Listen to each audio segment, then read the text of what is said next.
আমি সাধারণত তোফায়েল আহমেদ সাহেবকে নিয়ে কোনো কথা বলি না, কিন্তু আজকে আমি কিছু বলতে চাই, আপনারা যদি আমাকে অনুমতি দেন।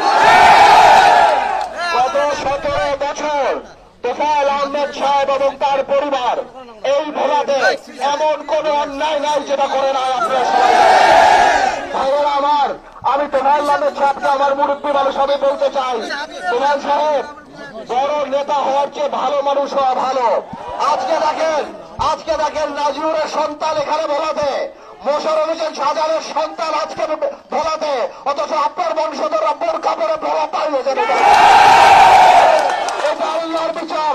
আল্লাহ আপনাকে জীবিত রেখেছে। আপনি যে অন্যায়গুলি করেছেন, চুরু সাইফুল্লাহ, মোতারা মাস্টার, বাবুল থেকে আরম্ভ করে এত হত্যার পরে ভোলাতে উঠতে দেব না। নাজিউর রহমান মঞ্জু এই ভোলার রূপকার, তার কবরের 100 ফিট দূরে দাঁড়িয়ে উত্তর দিগল দিতে আপনি আমার মৃত বাবাকে অপমান করেছেন। তোফায়েল সাহেব, আমি চুপ করেছিলাম। আমি আল্লাহর কাছে বলছি, আল্লাহ তুমি বিচার করো। এই বাড়ি, যে বাড়িতে আজকে আপনারা আছেন, এই বাড়ি আগুন দিয়ে দিয়েছে, কিন্তু তোফায়েল সাহেব আপনাদের এত বড় পতন হওয়ার পরেও আপনার বাড়িতে কেউ ফুলের টোক্কাও মারে নাই। এইটাই আপনার সাথে আমাদের পার্থক্য।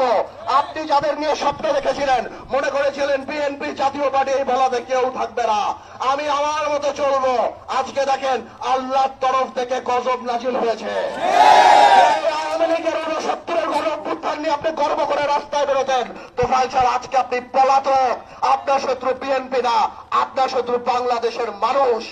এই আওয়ামী লীগ যাকে এখন মানুষ নব্বর রাজাকার ডাকে, যাদের হাতের রক্তের লাল দাগ, মাসুম শিশু থেকে আরম্ভ করে রিক্সাওয়ালা, ফেরিওয়ালা, দোকানদার, সাধারণ গৃহিণী, এমন কেউ আওয়ামী লীগের বুলেট থেকে রক্ষা পায় নাই।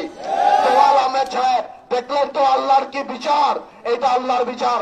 আপনাকেও বলি, সারা জীবন যে অহংকার করেছেন, একে মামলা দেওয়া, ওকে মামলা দেওয়া, ওর বাড়ি থেকে উঠায় নিয়ে আসা, ওর জমি দখল করা, ওর লঞ্চের পারমিট বাতিল করা, একে এই করা, ওকে সেই করা, আজকে দেখলেন তো আল্লাহর খেলা। আপনার এই বয়সে আপনাকে বাংলাদেশের মানুষ খুনির দোষর হিসাবে জানবে, হত্যাকারী হিসাবে জানবে, সব হিসাবে জানে। আমি বলতাম না আপনাকে, আল্লাহর বিচার অপেক্ষা করছে। দেখেন আল্লাহর বিচার চলে আসছে। আপনি এত বিক্রি করতেন আওয়ামী লীগরে। আপনি সংসদের, আমার মনে পড়ে বলছিলেন আপনার নাকি নিজামীর, আপনার নাকি মুজাহিদা, তার হাতের গাড়িতে পতাকা দেখে আপনার লজ্জা লাগে। হ্যাঁ, লাগতে পারে, মুক্তিযোদ্ধাদের লাগতে পারে, সাধারণ মানুষের লাগতে পারে, কিন্তু তোফায়েল সাহেব, আমার এখনো মনে পড়ে আপনার মুখে এই কথা মানায় না।